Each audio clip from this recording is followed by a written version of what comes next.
It's your boy, The Marvelous Knight, coming at you with another review for Fast 9.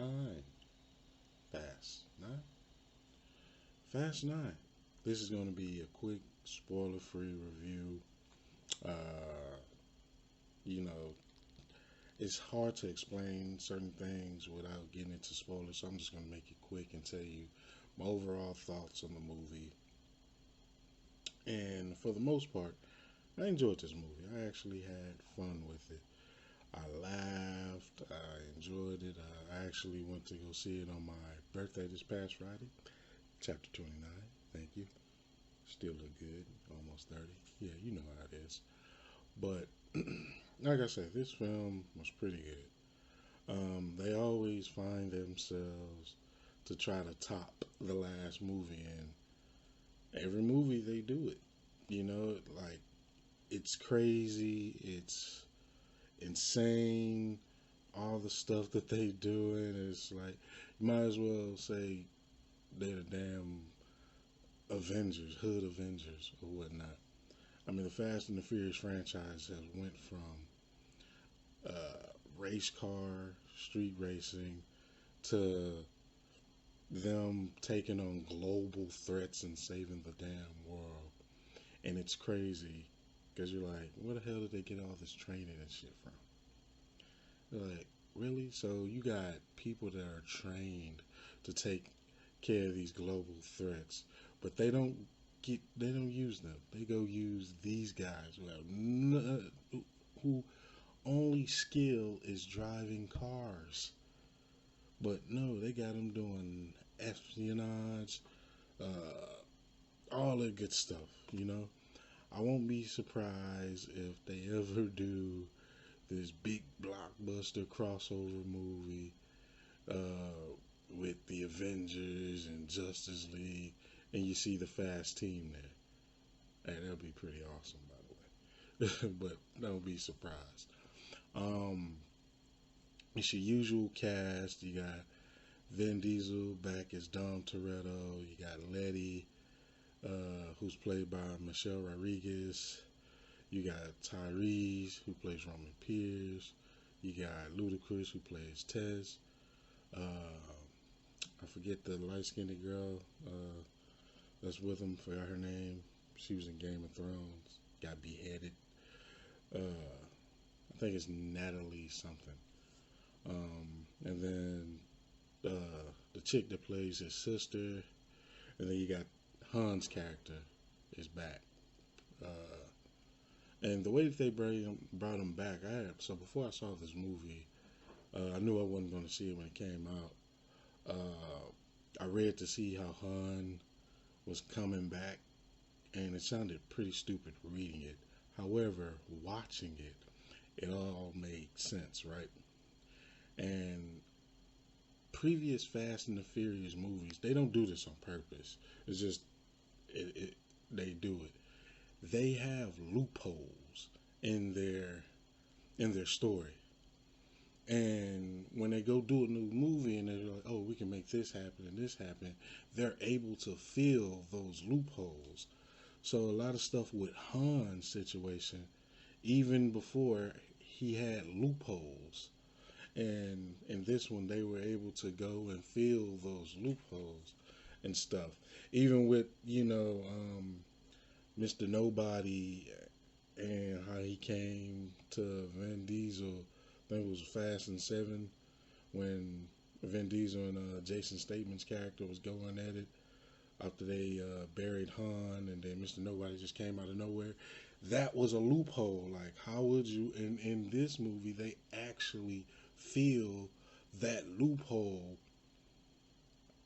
with a reason why and stuff like that. Um, Introducing John Cena's character, who plays Dom's long lost brother. There's some tension that goes way beyond to their childhood and back to the story from the very first Fast and the Furious, where Vin Diesel's character was telling Paul Walker's character about his father on the racetrack, and his father dies and stuff like that on the racetrack. that right there caused a big moment between him and John Cena's character, and reason why John ripped apart and is pretty much the bad guy, almost, in this movie. You know, Fast and Furious. But that's why pretty much he hates his brother and wants pretty much try to kill him. Um, John Cena is a pretty good damn actor, you know. In WWE, he's always the good guy. We never see a bad John Cena. So it's pretty cool to see him portray these type of characters in the movies. You know, he I think he did it in Bumblebee somewhat, and he does it in here. And he's pretty good. He's pretty believable as a big bad, as Jacob Toretto is his name. But back to the movie itself, man. Some of the stunts they were doing was insane. They top it from other movies, man. And you already know in the trailers they go into space. That's not a spoiler. They actually go into space and stuff like that. So they're still taking on Cypher. Charlie Theron's character comes back in the movie, and she's not done. So it's pretty much she's going to be the big bad until the end of the series. I think two more movies, 10 and 11. They should have stopped at 7. But, you know, I'm intrigued to see what they do next because every movie they top themselves with insane stunts. And just the stuff that they do, like Van Diesel should be fucking super. He's basically Superman at this point. Like the strength that he has and stuff like man, it's crazy. Um, all the chemistry between Ludacris and Tyrese. Oh my god, funny. I laughed. Um, Cardi B makes an appearance in this movie, and even though it was like a 2 minute uh, scene, she was very funny and entertaining. It was pretty cool to see her in that. They did confirm that she's going to be in the next couple of installments of it, so I'm intrigued what she does. Bow Wow didn't need his character to return. Um, you know, even though he was in there for 2 scenes, but he had no purpose, you know, other than just being there because he was in Tokyo Drift, I guess. Same thing with Lucas Black. Really didn't need his character. Really didn't need none of the Tokyo Drift characters in this film other than Han, right? They was just there, I guess. But I guess they built the rocket or whatnot. I mean, well, the thrusters on the car to go into space. So, yeah. Um, man, it's hard to talk about it without spoilers, man. I know people may haven't seen it yet. It's hard to talk about these films, but I had a good time, man. You know, the the film knew what it was. It knew that it was crazy and insane and over the top. And we haven't had a film like that, like this, in a long time that just takes you away and gets you in the movie. And you know, because mostly everything that comes out is, you know, it got the awareness to Black Lives Matter and the stuff that's going on in the real world.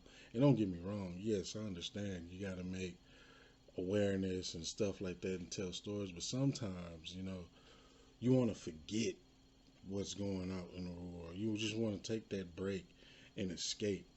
And most of these shows and TV, they don't allow you to do that. Like, once you think you're getting into something, then it goes, oh, that's what we're going through right now. That's what we're going through today. And I know sometimes they're trying to teach awareness and get it in and stuff like that. But sometimes, man, you want to separate the real world from your fantasy world, and you just want to dive in and escape and just have a good time. And I feel that's what Fast 9 did. Like it's none of the what we got going on today in this world. It's just knockout fun. It's insane. It's crazy, and they know what it is, and they know that it is. You know, there's a couple of lines where Tyrese is in there, and he's like, "Hey, we're invincible. All the things that we've done, we should have been dead, and we survived, and it's not luck and stuff like." They know that they're over the top, and they know that it's crazy, and that's what makes it good, and that's when make you have a good time with it because they know what it is and they stick it. You know, so they're just not trying to sell you on this and stuff like that. Like a human being could actually do this. They know it's over the top, and I love it. So I'm down for the last two. I'm one of those people that it should have ended with Fast Seven. When we lost Paul Walker, but hey, so I'm loving it and I had fun. So I'm hey, just give me the last two and let this be the last two. Okay, I mean you could have stopped at 10. I would not. But other than that, man, that's Fast Nine for you. I recommend that you see this movie. If I had to give it a score, I give it a 9 out of 10. Because it was kind of too long. That's like the only negative I had about it. It was kind of too long. But other than that, man, I enjoyed it. Did you enjoy it? Let me know if you've seen it. If you're going to see it, you know how it goes. Leave your comments down below. Let's talk about it. And like, share, subscribe to the channel. And that's it. Night out.